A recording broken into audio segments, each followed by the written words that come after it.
Good morning. Welcome to AARP Alabama's weekly Wisdom Wednesday on Facebook and YouTube.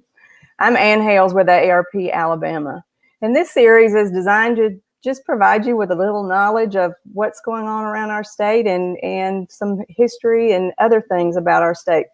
We've got some great things going on in Alabama. Today we are exploring a project of the Arts Council of Montgomery that really looks into, we're calling it Black History Month. Well, Black History Month, but it looks into Black art history. And we're going to talk a little bit today about what we really mean by that. The Arts Council of Montgomery is currently creating a video sponsored by AARP that highlights art history in the recent decades in Montgomery, particularly focusing on some of the murals in the city. This video will premiere on this Facebook page and also on AARP's YouTube page, February 24th. I'll show you a slide. You'll see this on our Facebook page, and you can go to our Facebook page and click on that event to actually show your interest or show that you're going, and you'll get a reminder for that. But that's on our Facebook page now. You can look for that to get that. Joining me today are two people with the Arts Council of Montgomery who were instrumental in creating this video. Bill Ford is a local artist and is the executive board president of the Arts Council. He also created some of the murals in this video. So let me bring on Bill. I'll bring on both of them, actually. And the other person with us today is Danae Morgan. And Danae, as many of you might recognize from our monthly Art with the Armory series, she is the Cultural Arts Director for the City of Montgomery. And she wears two hats. In that role, she serves as the Executive Director of the Arts Council of Montgomery and the Director of the Armory Learning Arts Council. So good morning, Danae and Bill. Good morning. Today, let's talk about this video, and let's tell people the video really is going to premiere on the 24th on this page. So we want to tell people a little bit about what's in that video and what to expect from that. And I'll start, Danae, with you. You came up with this idea. So tell us a little bit about just kind of the background of that. Well, thank you for having us today. It's always a pleasure to be with our AARP friends. So we've been doing projects with you for the last couple of years, and we knew that 2021 would be virtual projects.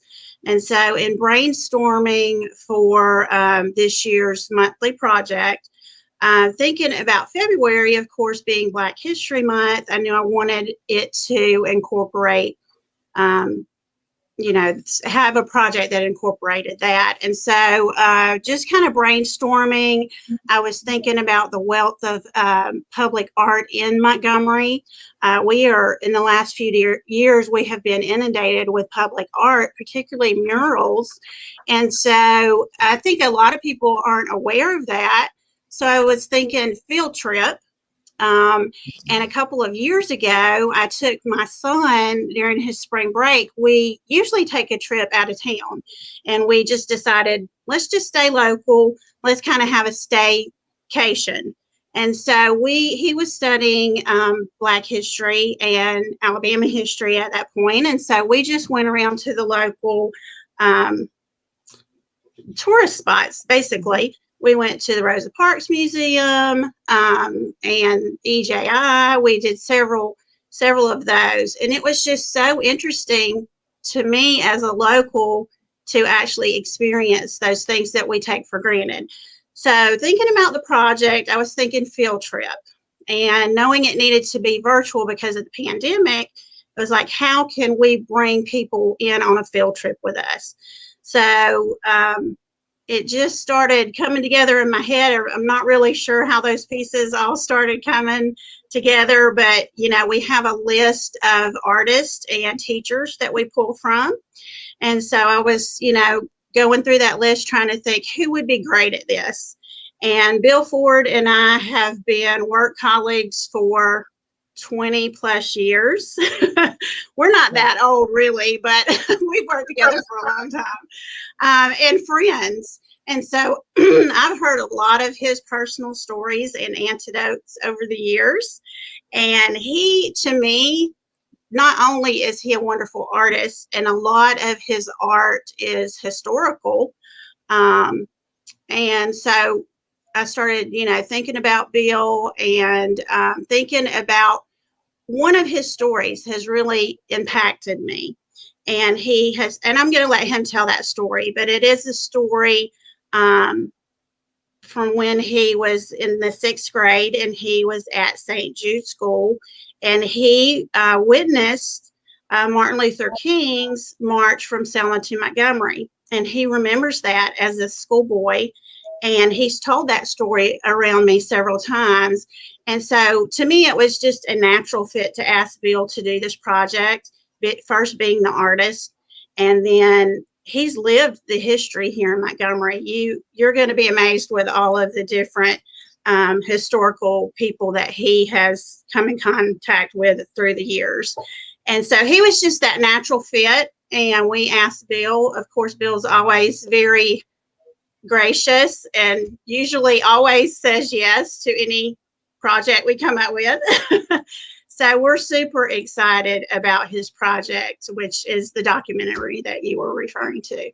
That's great. And so, Bill, I'll bring you up a little bit, and so you can talk a little bit about this. I want to, you mentioned, Danae, that you were doing the tour with your son and going to these different venues, but it's particularly art venues. And when you see murals, they really started popping up around cities across the country. And I don't want to even just say started. They've been there for years, but it's really taken off. And one thing is it just beautifies a city. It brings in, and it can tell history at the same time. And it makes people want to actually take part in the city, get out and walk around and look at things. So I'm glad that we're really visiting some of not just regular art, and regular is not the right way to say it, but not just visiting other kinds of art, but we're really looking at murals too in this video, and maybe almost predominantly. So Bill, talk a little bit about that, because you actually have a few of the videos that are, of the murals that are highlighted in this video. Yes, I first off, I'm a native of Montgomery, and I'm kind of going to start with what was my introduction to art and artists. Unlike a lot of my colleagues, it was in my own home. My father was an artist and an art teacher, and so my most vivid memories, among my most vivid memories, was sitting on my father's knee, him with a sketch pad, and I would ask him to draw some of my favorite characters, whether it be Bugs Bunny or the Lone Ranger. I would just call out a name and he'd draw it. And to me, that was magic. And like most boys, or a lot of boys, you kind of grow up emulating your father. And so at that point, my mind was set to become an artist. And they always talk about whether it's nature or nurture, and I think it's always a combination of both, or usually it's a combination of both, and that's the way it was in my house. And in addition to that, I grew up at the height of the civil rights era in Montgomery, and so that gave me a context, and it also, with my father being an educator, and he attended one of the oldest and more prominent historical Black churches in town. And so he didn't belong to Dexter, but he belonged to St. John's AME, which was right at the top of Madison Avenue. And there were a lot of other educators and doctors and lawyers and dentists and people of influence who attended the church. And with him being on the deacon board and things like that, I had an opportunity to meet a lot of them. And also by attending St. Jude's, it actually placed me at a pivotal moment in history, as Danae was talking about, when Martin Luther King led the march from Selma to Montgomery. The city of Montgomery would not allow the marchers to assemble en masse anywhere. So the only private property where they received a permit to encamp all together as a group was the campus of St. Jude's Educational Institute, or the city of St. Jude's. And when they came over the hill, Fairview Avenue, St. Jude sits right at the base of a hill, kind of. And as the marchers were coming into town, of course, all of the media and people were kind of like in front of the marchers. So we had ample notice that they were about to arrive. And I was in the second floor classroom, and one of the nuns, they didn't let us out of school that day. We had to attend school. It was a school day. And so the nuns told us to don't run to the windows. Everybody stay in their seats. But I was sitting in the back of the room with my head pointed at the front of the room, but my eyes went that way. And so I was able to actually observe them coming over the hill, and that mass, that sea of people coming over that hill, surging over that hill with Martin Luther King.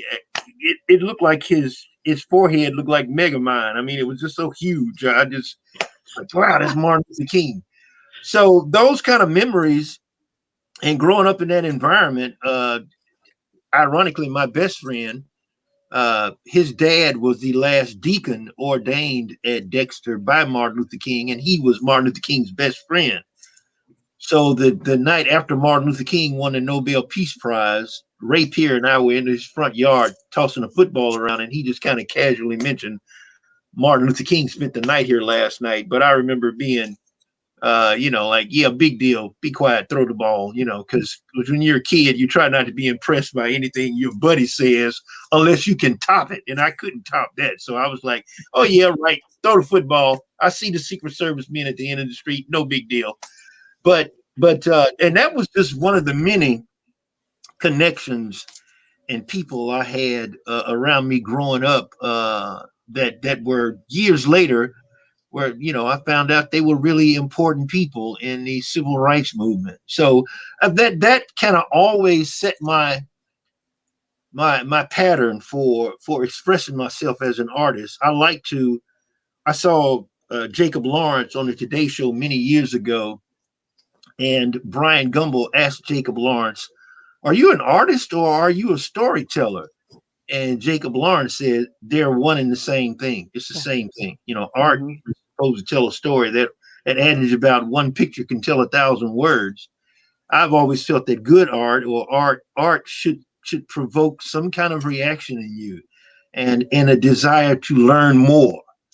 So that kind of set the pattern for me as an artist, and especially specifically in this documentary that we're putting together. When the two of you approached me about this and kind of laid it out for me, I understood wanting to take a tour of public art and pieces of art that have been here to reflect the African American experience, but I wanted to make sure that they were placed in their proper historical context. In some ways, you can see that one piece or one person leads to another person. It's been a continuum. And so I feel strongly that, and I'm really excited that I think, as the two of you have noted, I think that this is just the beginning. For various reasons, I think Montgomery is about to undergo a renaissance culturally and artistically, and I'm just really excited to be here to witness it and take part in it in any way I can. Great. So talk about, you've really had a front row seat and actually been a part of all of this growing up in Montgomery. So when we came to you, and when Danae came to you, you had an idea of what you wanted to pull in what we could pull in. And I know there may have been some limitations just because of the pandemic, what we can get to and what we can't get to. But talk a little bit about the different things that you decided to put in this video and what people will see and the significance of that. And I will start off by showing, let me show yours. This is, tell us a little bit about this one, about this mural. Okay, that's a structure that's in front of the Rufus Lewis Library on Mobile Highway.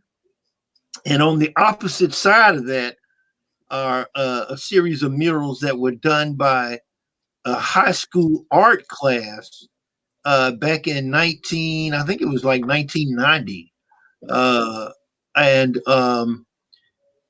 The Department of Human Resources approached this art class about doing a mural that would commemorate the 25th anniversary of the Selma to Montgomery March. And they did so, but when they completed the mural, and technically it was not a mural, they were originally going to paint on the wall in the manner that, Leonardo da Vinci did, 600 years ago, or however long it was. But they decided that it would make more sense for them to paint 4 panels and then affix the panels to the wall. But when the mural was completed, for whatever reason, there was some resistance from some people in the building, and the murals ended up in the basement. And eventually they were donated to the Rufus Lewis Library. And I was approached by Juanita O's, the director of the library system, to create or to oversee the construction of an edifice or a structure to put the murals in. Originally, she approached John Fagan, who is like the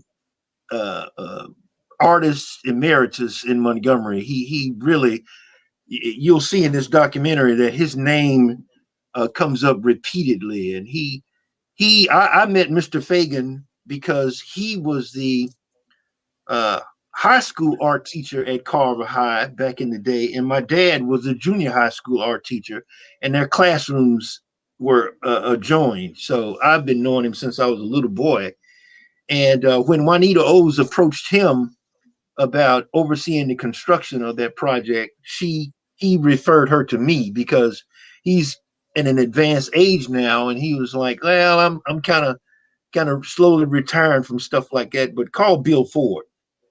And so I did that. I managed to get some people I kind of oversaw the creation or construction of that framework, and the murals were inserted into that framework, and they're on the south side behind the murals that you just showed.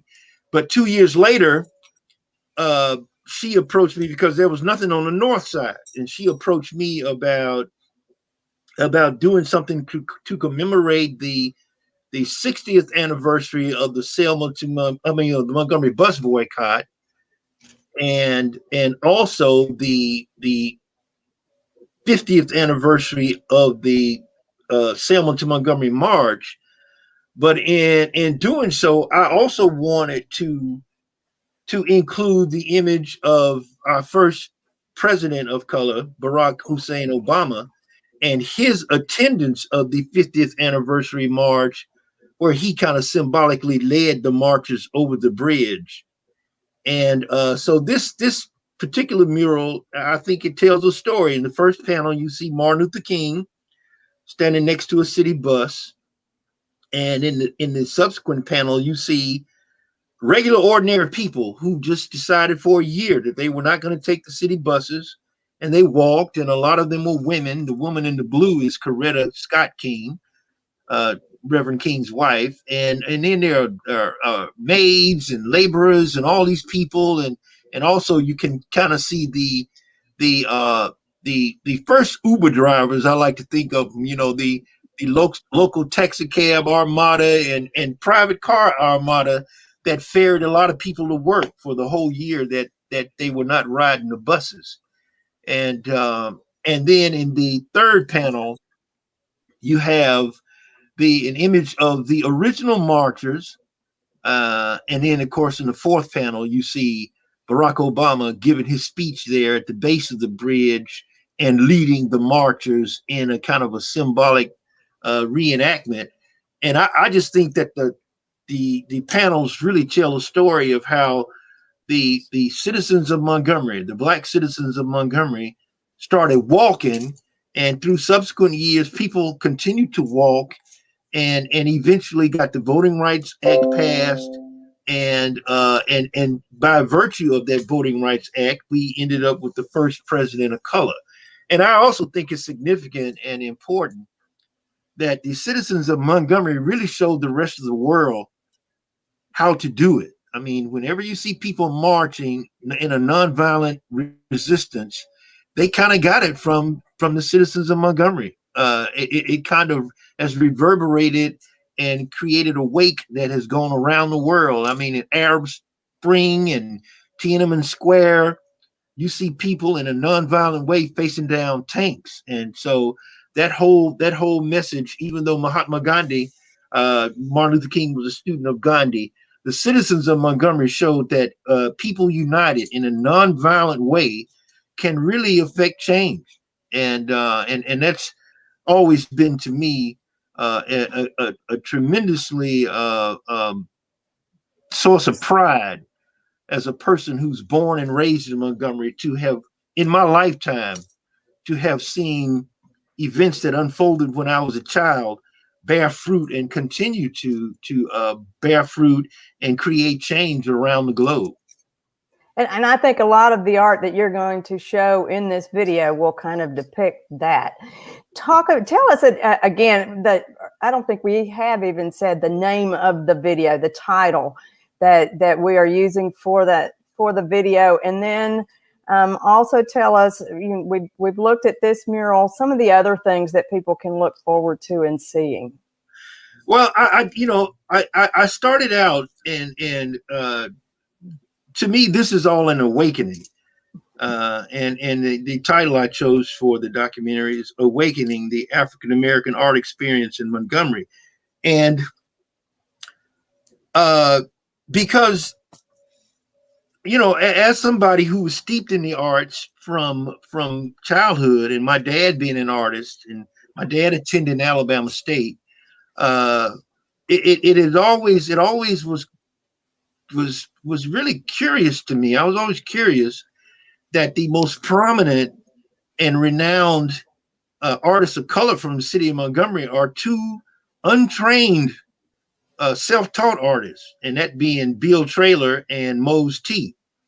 And the dichotomy of the whole thing is that even while Bill Traylor was on the streets of downtown Montgomery, and he only started drawing when he was 86 years old. So and that kind of boggles my mind, because that means, right now, even now, I got a 20-year head start on him, which is amazing. But Alabama State was training artists of color in classical, in the classical arts, in painting and sculpture and drawing and ceramics. And so that has always been interesting to me. So I start the piece off, kind of following the career and footsteps of Bill Traylor. And then from Bill Traylor, I go through, because my dad was educated at Alabama State, and I happen to know about the history. When I was a little boy, he was always talking about, my father had a real resonant voice. He could sing, and I never, that's one talent of his that I wish I had inherited. But he had a very resonant voice, and he was a drama instructor as well. But when he would speak of the head of the art department at Alabama State, it would kind of roll off his tongue. He'd say Isaac Hathaway. When he'd even say these people's names, it would just create a sense of awe in me. You know, Isaac Hathaway and Haywood Oubre, you know, even those names. There's a guy in the NBA right now named Kelly Oubre that I'm sure has to be related to Haywood Oubre, because that's just an unusual name. But these guys were giants.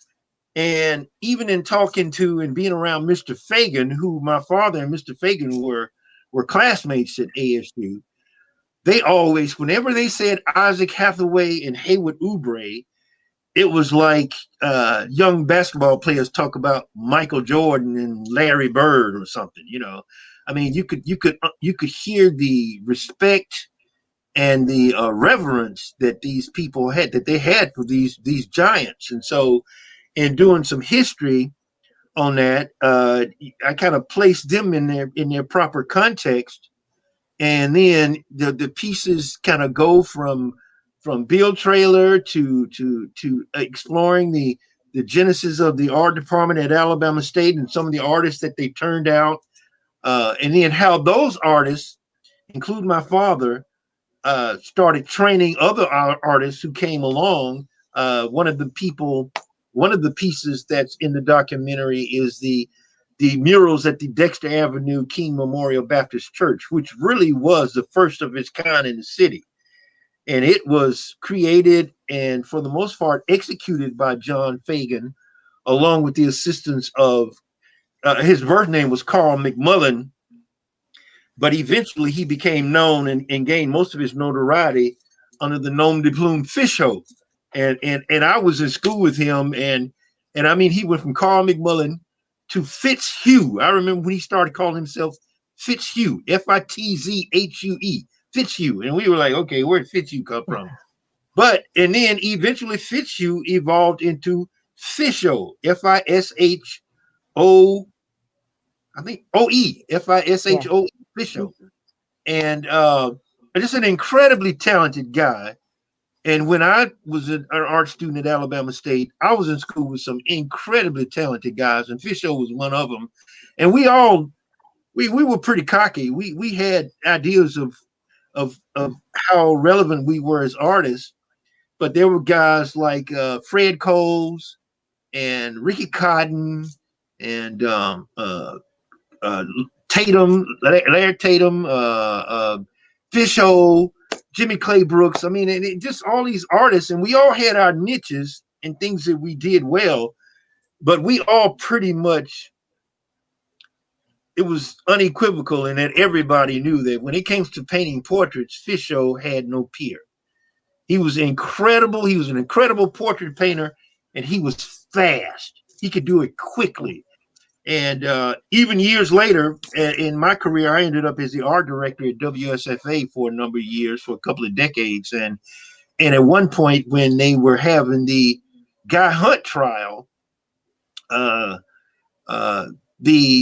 news director came to me and said, "Bill, do you do courtroom sketches?" And I'm the kind of person that when I work, I like to work in solitude.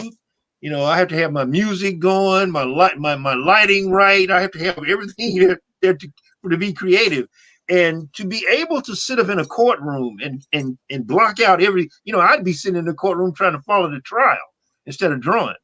But Fisho could sit down, he could immerse himself in his subject matter and block out everything else. And I told him, I got just the guy for you. And they commissioned Fisho to do the courtroom sketches for the Guy Hunt trial. And he also has some pieces that are hanging up in the state archives building of various governors. He did portraits of various governors. But he and John Fagan created that mural in the basement of the church. And now it is one of the must-sees for tourists and civil rights aficionados alike. They come to Montgomery, they want to see the murals in the basement of the Dexter Avenue King Memorial Church. And so for those of us who are staying home and not getting out as much, not going into public spaces or avoiding those as much as we can, this is a great way to see those kind of things, right? Yes. That mural. And so on the 24th, is that the first part of the video that Yes, Or that's one of the first things that we'll see. You of course, like I said, we'll start out with Bill Traylor because that's right. today a lot of people still aren't really aware of Bill Traylor and his significance because at the time he was creating art on the streets of downtown Montgomery, he was pretty much ignored.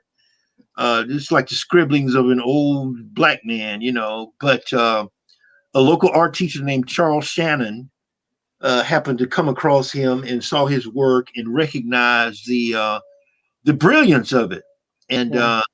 I often say when I talk to to people, and especially I hear people say I can't draw. To me that's always been kind of disturbing because we all, when we're children, we all can draw. Give a child a pencil and say, draw an alligator. He may have never seen an alligator in his life, but he's going to draw what he thinks an alligator looks like. It's only after we start looking at other people's papers and comparing our output to other people do we say, nah, I can't do it. And it's a self-defeating prospect, in working with the Arts Council all these years. One of our most incredible programs is the ACES and project, the Artistic Competition for Exceptional Students, and doing our own thing. And I'm just always those two programs, and I'm always amazed at the talent of young people, and it's so inspiring. And so I always feel that children don't suppress their artistic urges, and that's what has made the work of Bill Traylor and even Mose T so significant because they did not allow, some people would look at the Mona Lisa and say, well, I can't do the Mona Lisa, so I cannot draw. But these people are totally undeterred by that. They're saying, I'm going to express myself in a way that is unique to me. And your unique expression can be world changing because nobody else is going to express themselves the same way you do. And so that's what makes Bill Traylor's work so incredible. People in the modern art world have realized that, well, this is not so much unlike the works of Paul Klee because those works are also childlike and kind of simplistic, but it's an expression. It's a personal expression, an expression of joy. And I think that's what makes Bill Traylor so significant. But at the same time, I wanted to highlight the work of trained artists. And in Montgomery, we've seen recently works like the Black Lives Matter mural around the fountain, the base of the fountain, which in itself is an incredible statement because it serves as a counterpoint to the real history of the downtown fountain, which was the site of one of the largest slave markets in America, in the nation at the time. And so and that was a real community effort too, right? Yes, it was a community effort. Right. And in addition to that mural, we also have the Nat King Cole mural on what's that street that runs along the riverfront? Bale Street. Mm-hmm.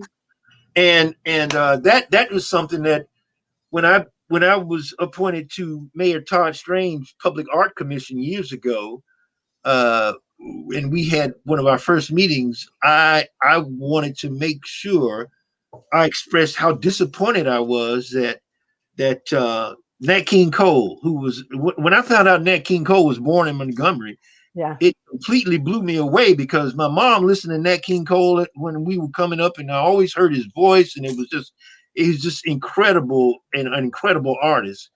And when I found out he was from Montgomery, I was blown away because Montgomery wasn't saying that. There was nowhere where you ever saw that. And so I said, we got to do something to commemorate and honor the legacy of Nat King Cole. And so that came to fruition. It was done by Jerry Gentman and Sonny Polk and Corey Spearman. And I also wanted to, in this piece, when you talk about Black History Month, and even in a wider discussion, You know, as a kid, I always wondered what when people say I want some black art in my home. I would go, well, what do you mean? Do you want some art that's done by a black person, or do you want art with a black person in it? And really, you know, to me, there's always been a limiting sort of discussion in term. I mean, it's not like we ever sit around and say, I want some male art in my home, or I want some female art in my home. It's all lumped together. But I understand that in some ways, you know, people of color, we did not have the largesse and the wherewithal to sit around and just express ourselves artistically. And so for a long time, that was a segment of the population and people whose artistic and creative endeavors were underutilized and not seen. And so now we're coming into an era where that's changing. But at the same time, I think it's significant. And one of the pieces that we focus on and that we show in the piece is the statue of Rosa Parks that was done by a friend of mine named Clydetta Fulmer, a sculptor. And even though she's not an artist of color, I mean, that does not make her piece of Rosa Parks any less effective. And I've been in conversations where people were adamant in saying that that piece should have been done by an artist of color.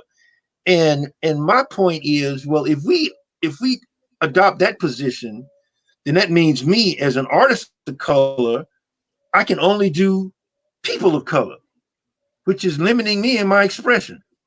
So I want us to understand that there's nothing wrong with celebrating artists of color, especially since historically they've been under celebrated.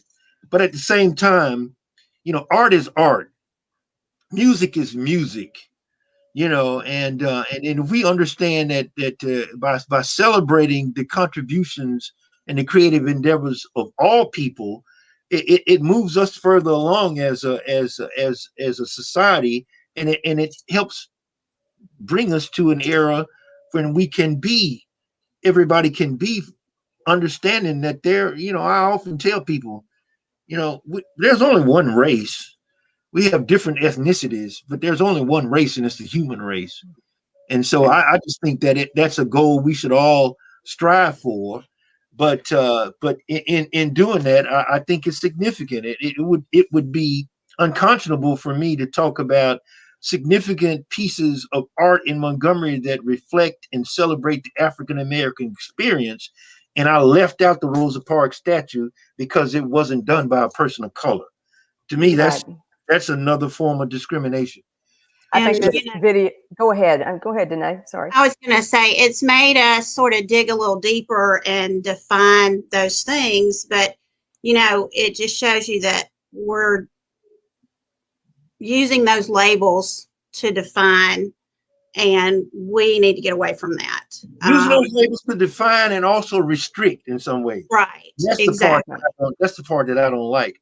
To me, I would be really to me, by doing stuff like this, if it inspires a young Asian kid to say, I like Martin Luther King, or I like Kobe Bryant, or I like The Weeknd, after seeing The Weeknd, and he decides he wants to do a portrait of The Weeknd, and The Weeknd is a hero of his.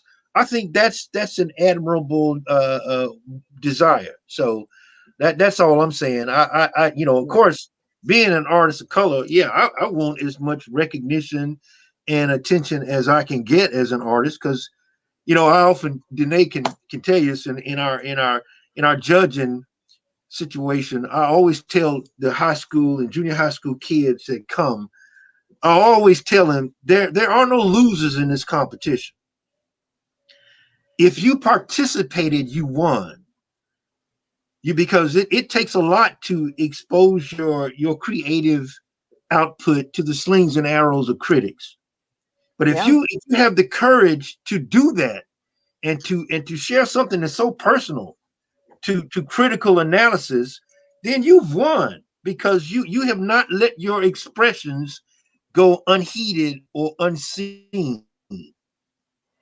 And we have a couple of And comments you've I want to shared with the get world. to. Yeah, we have a couple of questions I Okay. want to get to, and or a couple. One is actually more of a comment. Audrey Peterson says that Fisho did a portrait of her in the 1990s that she still has today. Oh yeah, I'm not surprised. He was incredibly prolific. Yes. I mean, he was a guy, and the odd thing about it is a lot of people have said that Fisho was exploited. And I knew Fisho very well. I mean, not only was my father his first art teacher, because my father taught him in junior high before he went to senior high art with Mr. Fagan, but we were personal friends. And Fisho was the kind of guy that drawing to him was like breathing. And if he drew a picture for you and you gave him $5 for it, then he was fine with that. Now, the fact that the piece ended up, it probably ended up now being worth much more than that, that he wasn't concerned with that. For him, it was the expression that was important. So at one point, I know he worked at you're talking about doing a portrait in in a courtroom. At one point, he started working at Oscar Gamble's nightclub, and even in Solitaire. He would go to nightclubs and sit at a table and draw people in a nightclub. You know, that takes an incredible amount of focus to do that kind of thing. So we all bowed down to Fisho. When it came to portrait, it was like Fisho is the man. As a matter of fact, you can see this piece I got over my shoulder here. I mean, it made us decide, well, I'm not going to do anything realistic because Fisho's got that locked down. Yeah. So I'm going to do these things that are more abstract or more focused, because when it comes to doing portraits, Fisho had that locked down. So he was impactful in that way. Just an incredible guy. I was going to add to that. And when Bill sent me the summary of the different locations that he was going to go to shoot, it took me forever to read through it. And it wasn't that long. It's that I just was so engrossed in it. I started Googling facts. And so, honestly, I don't know how many of the viewers would know that there are murals in the basement of the church. I did not know that. Right. Right. And I love that that's included in this documentary, some of the more obscure places that we can bring the viewers into. So that one was very interesting to me. And I started Googling Fisho, wanted to see what he looked like and what his art looked like. And there was several articles about how colorful he was. And I think the Montgomery Advertiser did an article where I'm sure Bill was quoted several places in the article, but there was a picture of him outside of Solitaire doing some sketching outside of the nightclub. And I thought that was pretty interesting. He was a very colorful person. Very colorful, but the most gentle and self-effacing man I think I've ever met. He was just, to a fault, really. But he in later years, and he died early. Fisho might have been 50 when he died, but I think he was more like 48 or something like that when he passed. It was mid to late 40s. But he took to, and he always walked anywhere. He never learned how to drive a car, never drove anywhere. So he would walk. And frequently I would pick him up because we both lived on the west side.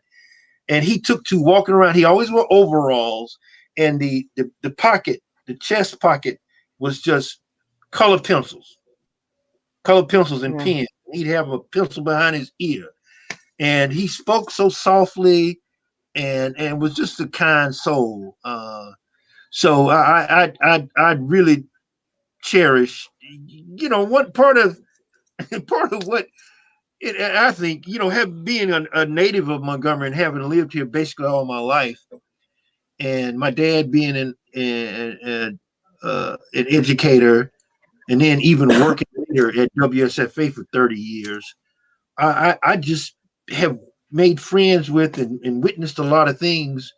And sometimes you don't really know what you know until you hear it from the mouth of somebody else, or they relate back to you. One of my best friends is Dr. Howard Robinson, who's the archivist and historian at Alabama State, and he did his doctoral thesis on civil rights in Montgomery. He's from New York, and we were co-workers at WSFA when he first came down here as a student, and we would just have discussions, and he mentioned somebody in the civil rights movement, and I'd go, yeah, I know him, and you know Edie Nixon, and I'm like, yeah, Edie Nixon was a friend of my father's, and after church we'd go over to Edie Nixon's house.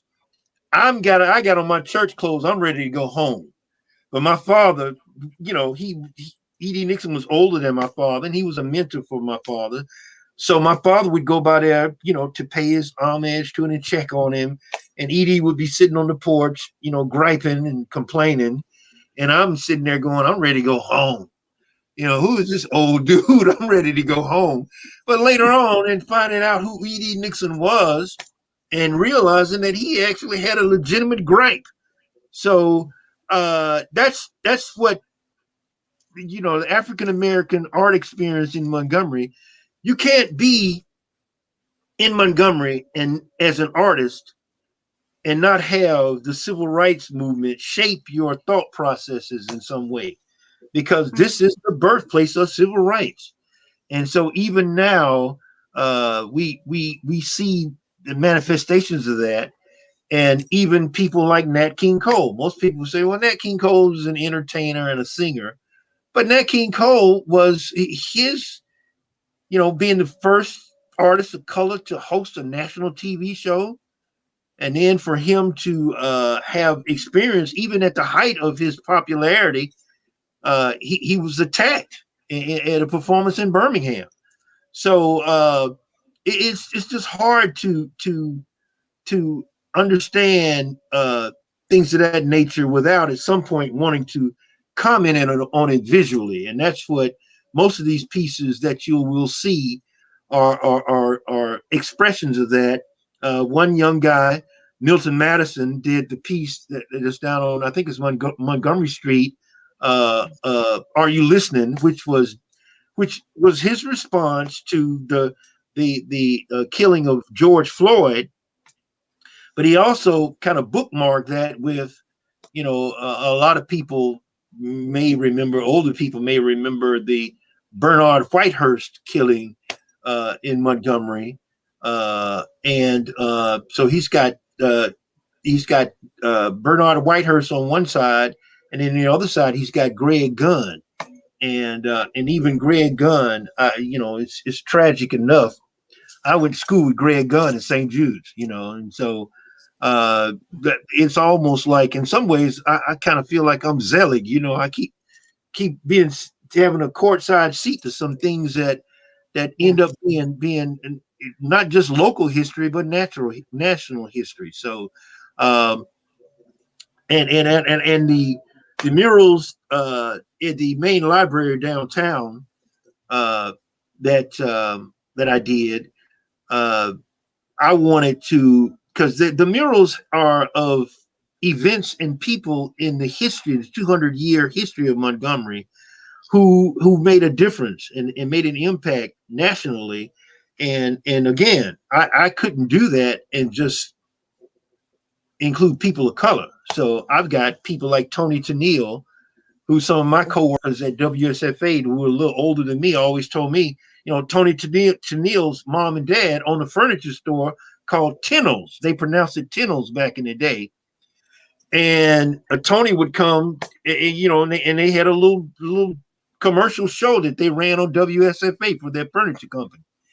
So, I've got Tony Tennille in it. I got Tommy Shaw from Styx. But in addition to that, I've got people like Big Mama Thornton, who was the originator of You Ain't Got Nothing But a Hound Dog, that was covered by Elvis Presley. And she was an inspiration for Janis Joplin, and Bill Traylor, and F. Scott and Zelda Fitzgerald. But at the same time, I got Nat King Cole. And right now, a lot of people don't realize that the DJ and hype man on the Ellen DeGeneres show, Twitch, is from Montgomery. didn't realize that. Yeah, so I've got Twitch in it. I've got Octavia Spencer in it. I've got Dennis Franklin, Melvin Franklin, one of the original Temptations is from Montgomery. So Montgomery has so many prominent people. I also was happy to be able to include Catherine Cordell Thornton. I grew up in Mobile Heights, and right separated by maybe 100 yards of no houses was another neighborhood called Westgate that was all white, and our neighborhood was all black, and there was the no man's land between us. But the first house within sight distance of my house was the house owned by Bill Cordell, where he raised his family. He had a restaurant that was on Fairview called Cordell's. Catherine Cordell is about the same age as I am, and I could see her from a distance because I never really had any contact with her, but knowing who she was and recognizing her name being lodged in my head because Cordell's was a restaurant we could all go to. And she became an astronaut, an astrophysicist, and commanded a space shuttle. So to me, again, those kind of things are things that as an artist, and not a lot of people know it, by depicting her in this mural, then I'm exposing people to a bit of Montgomery history that they may not have known. Right. So, and I can't wait for that. You know, that's going to be on, so we're going to have to kind of cut it at this point. Okay. But I can't wait for that video on the 24th, and you'll see the scroll at the bottom that tells you that the virtual tour is the 24th, 1 o'clock on ARP Alabama's Facebook page and our YouTube page, actually. But you can go to our Facebook page now and kind of bookmark that. If you look for the event, it was created today, and you can actually say that you're interested or going, and you will get a reminder about a week before the event actually happens. We'll put a live link into that. So that you'll have the link to actually go to for that. But if you visit our page on that day, if you remember, you'll see it. It'll also live there on our Facebook page and on our YouTube page afterward. But we'd love for you to join us on the 24th live, because it will be a video of all of these things that Bill has talked about. And also then he will be able to answer any questions that you have about that video at that time. So thank you both for coming today. And it was so nice to have you. And Bill, I loved listening to the history, and I'd love to sit down with you more, because you know so much about Montgomery's history. And you really do. I was going to say, he is an amazing storyteller, and now you can see why he was the natural pick for this project. I think we're all going to get a history lesson and an art lesson all in one. So we're really excited about the premiere of the video. Thank you so much. And we'll end it here with a video. If you can stick with us another minute to show some of the upcoming things that we have going on at AARP on our Facebook page, and otherwise we have teletown halls, you name it. We have a lot of things coming. So please watch this video, and thank everybody for joining us. Thank you. Thank you.